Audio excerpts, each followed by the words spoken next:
My name is Lisa, and I'm 50 years old. 10 years ago, my life took a turn I never expected. But let me start from the beginning. Tom and I met on a bus. It was one of those chance encounters that changes your life forever. People always say good girls don't talk to strangers, but I did. We talked, laughed, and connected instantly. Tom was kind, funny, and had a way of making me feel special. We dated for a year, and then we got married. I was young, happy, and full of dreams. I always worried about my weight, but Tom would say, "Stop your diets. You're perfect the way you are." He cared about me in his own way. Simple, steady, and sincere. Tom wasn't the type to bring me flowers every day or surprise me with grand gestures. Once, he brought me coffee in bed, but it spilled on my dress. I told him not to do it again, and he never did, but he showed his love in other ways. Calling me from work to remind me to wear warm clothes, working hard to provide for our family, and teaching our 2 sons to respect me. Life was good. Tom started as a builder, worked his way up to a manager, and eventually started his own company. We built a house outside the city, and I took care of the garden, growing flowers, fruits, and vegetables. Our sons grew up, got married, and soon we had a granddaughter, Emma. Tom adored her, but then things started to change. Tom began working late, coming home tired and distant. One weekend, our older son said he'd bring Emma to visit, but Tom said, "I can't. I'll be working." I was surprised. "Why can't you come home in the evening?" I asked. "Maybe I'll stay at my father's house," he said.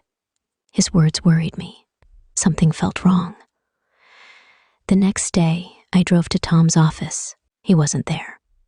The security guard said, "He's not here."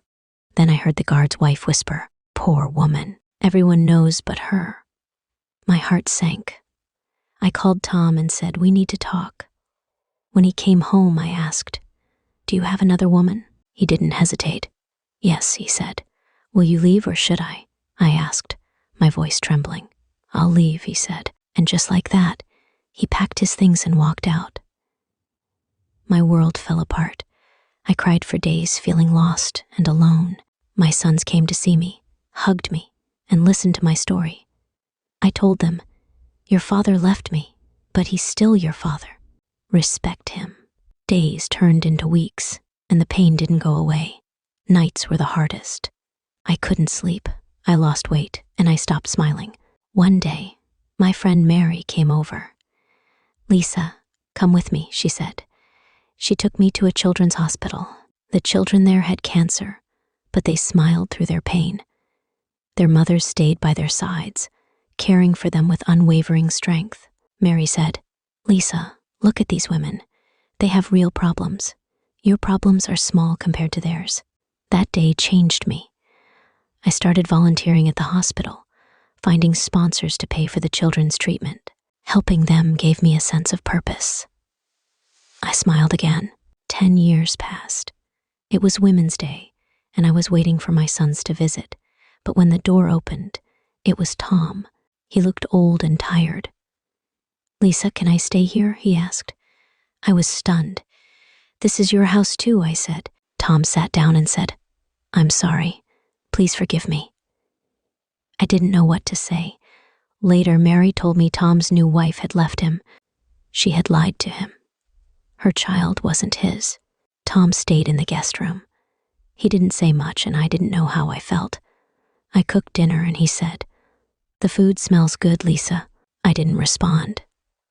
After dinner, he tried to help with the dishes, but I said, "No, I can do it." The next day, my sons came to visit. They were surprised to see Tom.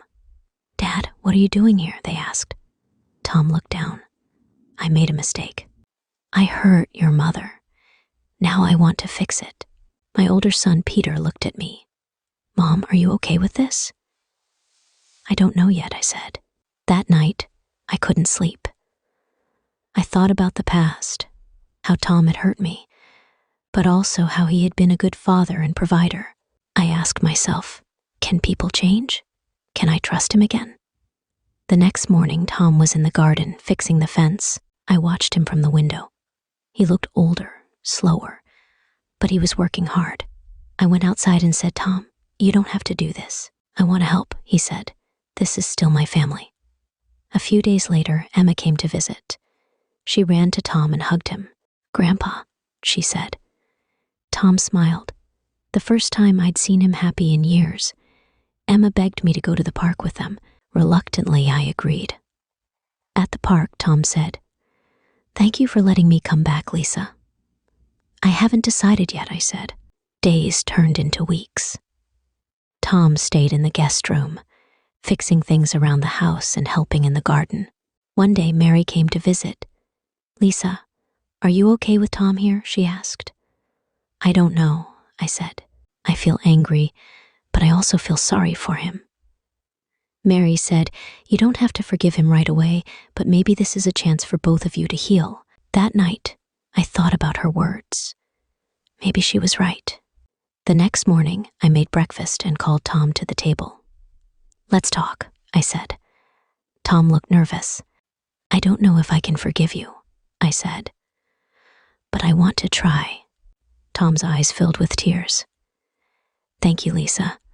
I'll do everything to make it right." Over time, things got better. We started laughing again, talking about the past, and rebuilding our friendship. Tom apologized many times, and I began to see glimpses of the man I had once loved. Forgiveness isn't easy. It takes time, love, and patience.